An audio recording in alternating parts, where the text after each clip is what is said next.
네, 매일 다양한 주제로 넓고 깊은 경제적 시각을 전해드리는 시간이죠. 오늘은 글로벌 티키타카 박종훈 YMG 글로벌 팀장과 이야기 나눠보겠습니다. 어서 오세요. 네, 안녕하세요.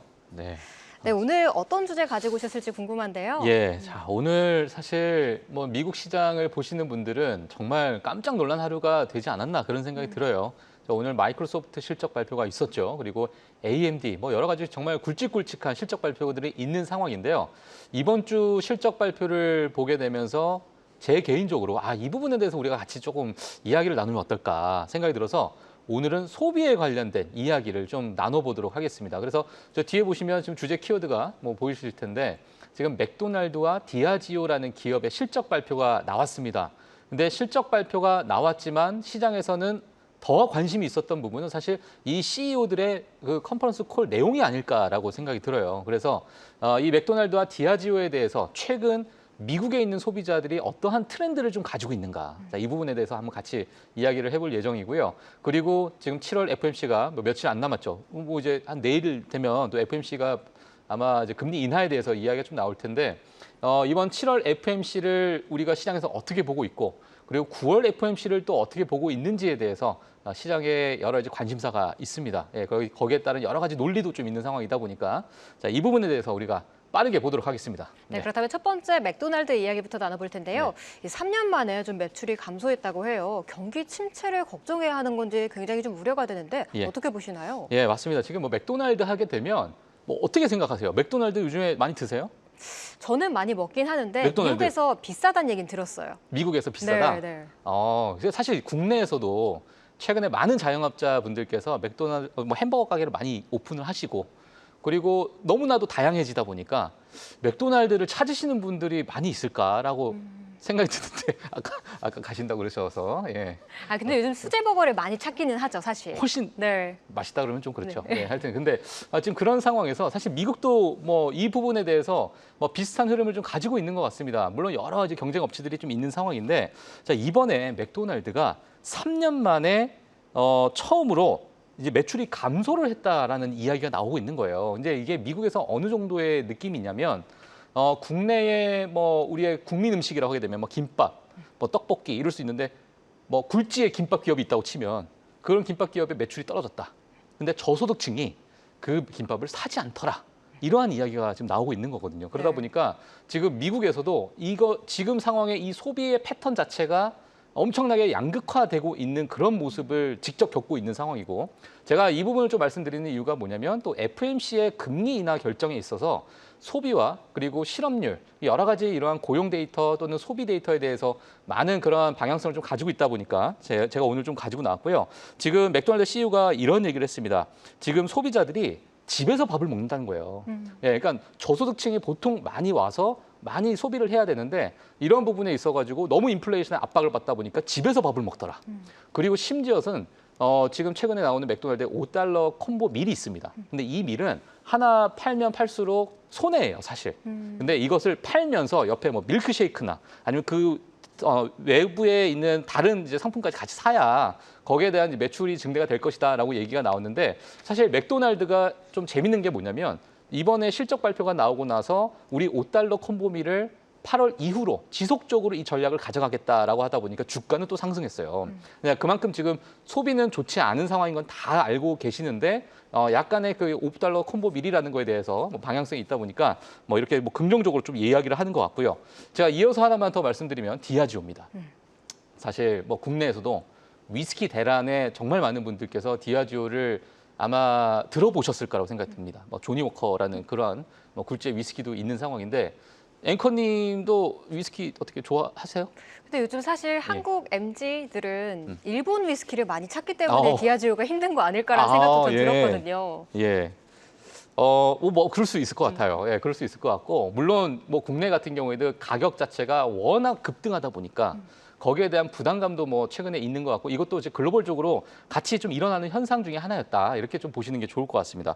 지금 디아지오에서 나온 이야기를 보게 되면 작년 11월에 브라질과 멕시코에 대한 수요가 상당히 많이 줄었다라는 이야기가 나왔어요. 근데 브라질과 멕시코 하게 되면은 정말 대표적인 주류 매출이 있어가지고 압도적인 또 위치를 가지고 있는 그런 나라인데 그런 나라에서 엄청나게 큰 폭의 감소가 있다 보니까 CEO가 이번에 디아지오에 대한 매출 급락을 이렇게 얘기했습니다. 어떻게 내가 해야 될지 아직 모르겠다. 우리는 내가 통제할 수 있을 만한 부분을 최대한 통제를 하겠다라는 이야기를 했는데 그 부분에서 시장에서는 너무나도 큰 우려를 하는 거죠. 왜냐하면 어느 정도 좀 가시적인 어떤 방향성을 제시를 해야 되는데 내가 이거를 어떻게 해야 될지 지금 뭔가 이 소비에 대한 패턴 자체가 완전히 지금 바뀌고 있는 상황이고 그리고 제가 또 하나 말씀드리고 싶은 게 뭐냐면 디아지오가 사실 과거에 코로나 시절 때 위스키가 엄청난 붐을 일으켰잖아요.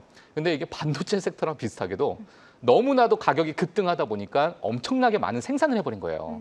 근데 이 생산에 따른 재고 자체에 압박을 받다 보니까 이 디아지오에 대한 어떤 매출 감소 또는 마진율이 상당히 많이 떨어지는 그런 모습을 이제 과거에 이제 보였기 때문에 지금 이번 분기도 마찬가지고 자 그래서 제가 말씀드리고 싶은 건 뭐냐면 지금 최근에 있었던 여러 가지 소비 패턴이나 소비 트렌드가 완전히 바뀌고 있는 어떤 변곡점에 있지 않나. 라고 생각이 듭니다.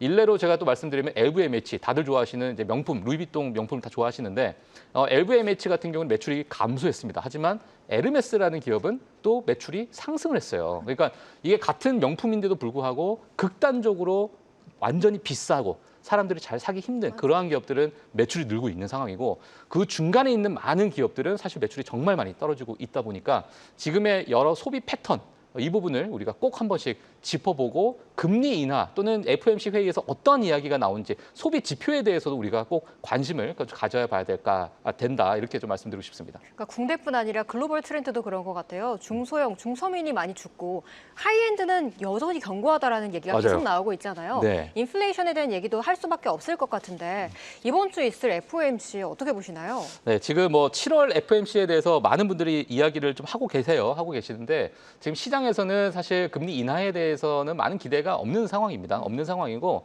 제가 뭐 개인적으로 결론만 먼저 말씀드리면 지금 7월 FOMC에 대한 명분이 그렇게 크지 않아요. 왜냐하면 물론 지난 7월에 제롬 파월 의장이 이런 얘기를 했었죠. 우리는 지금 인플레이션만 보는 게 아니다. 고용 지표도 같이 봐야 된다라고 하기 때문에 이 고용 지표에 대한 집중, 특히나 실업률에 대한 이야기들이 정말 많이 나오고 있고요.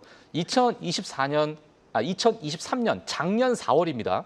4월에 저점을 찍은 실업률이 지금 올해 들어서 약 한 1년 3개월 정도 지나고 나서 0.7%가 올랐는데 그 0.7%가 과거와 비교했을 때는 이게 경기 침체 구간이었다라는 것이 통계적으로 나오고 있거든요.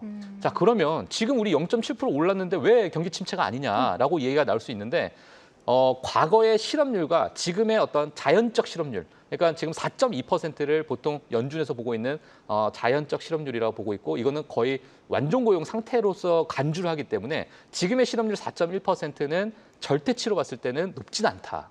하지만 이거는 이제 많은 경제학자들이 이런 얘기를 하고 있습니다. 이 실업률이라는 게 속도가 붙고 이륙을 하기 시작하면 잡을 수가 없다는 거예요. 그러니까 이제 만약에 땅에서 이륙을 하고 비행기가 떠버리는 순간에는 우리가 그거는 영영 떠나버리는 하나의 비행기로 간주를 많이 하고 있기 때문에요. 지금의 이 실업률을 가장 좀 관심 있게 보고 있는 상황이고 이번 주 금요일에 실업률 발표가 있습니다. 그래서 그 부분에 대해서 우리가 조금은 생각해 봐야 된다. 이렇게 제가 말씀을 드리고 싶고요. 제가 마지막으로 지금 현재 연준의 뭐 금리 인하 계획 그리고 7월 회의를 둘러싼 여러 가지 질문들이 막 나오고 있습니다. 막 쏟아져 나오고 있는데 이 쏟아져 나오고 있는 질문들 중에 사람들이 가장 관심이 있어하는 가장 뭐 궁금해하는 세 가지 질문이 있어요. 그 세 가지 질문을 제가 먼저 말씀을 드리도록 하겠습니다. 먼저 보게 되면 일단 연준이 금리 인하를 기다리는 이유가 도대체 뭐냐? 실업률 튀어 올랐다. 그리고 인플레이션 잡히고 있는데 굳이 우리가 9월에 금리 인하한다라는 걸 기정사실로 하고 있으면 왜 우리가 굳이 기다려야 되지? 지금 좀 하면 되는 것 같은데 지금 과거에 사실 연준에서 가장 두려워했던 부분이 인플레이션이 일시적이다였잖아요. 네. 만약에 이번에 금리 인하를 하게 될 경우에 인플레이션이 튀어오르면 정말 엄청난 타격을 많이 받거든요. 자, 그렇기 때문에 가장 확실한 데이터가 나올 때까지 기다리고 있고 가장 확신이 찬 그런 데이터가 나올 때까지는 지금 기다리고 있는 그런 상황이다라고 보시면 될 것 같고요. 물론 한 번, 두 번의 금리 인하로 인해서 뭐 경기 침체가 오고 뭐 그렇게 보지는 않습니다. 지금 경기를 봤을 때 미국 경제가 워낙 탄탄하기 때문에 자 그래서 과거의 실수를 다시는 보여주지 않겠다라는 강한 의지가 있는 상황이고 그리고 대선에 약간의 변수가 좀 있어요. 여러 이제 뭐 트럼프 후보 물론 이게 영향을 절대 받지 않겠지만 트럼프 후보가 우리 하지 대선 마라. 전에는 하지 마라. 이런 얘기도 뭐 할 정도로 금리 인하에 정말 민감한 그런 상황이 있는데 뭐 그 부분에 대해서는 뭐 많은 분들께서 뭐 각자 또 해석을 하실 거라고 좀 생각이 들고요. 그리고 우리가 두 번째로 우리가 봐야 될 부분은 뭐냐면 만약에 9월까지 금리 인하를 미루는 것 자체가 혹시나 실수이지 않을까? 혹시나 9월이 오기 전까지 경기 침체가 오면 어떡하려고 그러냐? 아니면 실업률이 갑자기 튀어오르면 어떡하려고 그러냐라는 그런 이야기들이 좀 있기 때문에 이 실업률이 불안해지면 당연히 소비가 줄어지고 소비가 줄면 기업의 이익이 줄어들고 그렇게 되면 경기가 또 침체되는 이런 악순환에 대해서 많이 우려가 나오고 있는 상황입니다. 자, 그래서 지금의 이러한 상황을 봤을 때는 그래도 여전히 우리의 목표치가 인플레이션을 잡는 것이기 때문에 인플레이션을 정확하게 우리가 데이터를 잡기 위해서는 지금에 나와 있는 이 인플레이션 데이터 가지고는 너무나도 명분이 좀 줄어든다라는 것이 지금 그런 상황이고요. 그리고 9월의 금리 인하는 거의 지금 100% 반영을 하고 있어요. 그래서 오히려 9월 금리 인하를 어떻게 보고 있냐면 한 번 할까 두 번 할까, 그러니까 25bp로 할까 50bp로 할까 거기에 사람들이 집중을 하고 있습니다. 예, 그래서 오히려 만약에 9월 금리 인하가 좀 큰 폭의 금리 인하가 있다면 최근에 돌고 있는 뭐 여러 가지 섹터 로테이션에 대한 이야기들도 있고요. 빅테크들이 지금 조정을 주고 있고 AI에 대한 기대감이 상당히 높아져 있는 상태. 그리고 지금 S&P 500의 EPS 특히나 PER 자체가 상당히 높아져 있는 상태거든요. 과거에 평균에 대비해서 40% 정도 높다 보니까 이거에 대한 어떤 조정을 주는 그런 구간이 될 수도 있는 8월 또는 9월이 될 수도 있다. 이렇게 좀 말씀을 드리고 싶고요. 마지막으로 빠르게 보도록 하겠습니다. 마지막에 이제 세 번째가 그 연준은 금리를 얼마나 인하하냐. 자, 이 부분이 앞서서 제가 말씀드린 건데 지금 9월에는 좀 더 공격적으로 금리 인하를 할 수 있겠다라는 이야기가 나오고 있는 상황이고 만약에 우리가 금리 인하를 안 하고 8월에 경기가 좀 부러지는 모습이 보인다. 그렇게 되면은 이제 채권 시장을 좀 건드는, 그러니까 긴축의 완화를 우리가 추가적으로 할 수 있는 그러한 카드가 있기 때문에 이러한 부분이 지금 재무부에서는 어떤 방향을 가질지 또 미국 주식 또는 글로벌 증시를 보시는 분들께 제가 좀 말씀을 드리고 싶습니다. 네, 연준이 섣부른 행동을 하기에는 아직은 좀 걱정이 되는 시기이지만 예. 9월 달에는 그래도 50bp 인하 가능성까지 조금 열어놔야 한다는 긍정적인 의견 들어봤습니다. 지금까지 박종훈 YMG 글로벌 팀장과 함께했습니다. 도움 말씀 감사합니다. 네, 고맙습니다. 계속해서 다양한 경제 이슈를 알고 싶다면 구독과 좋아요, 알림 설정 부탁드립니다. AI 캐스터 권미정이었습니다.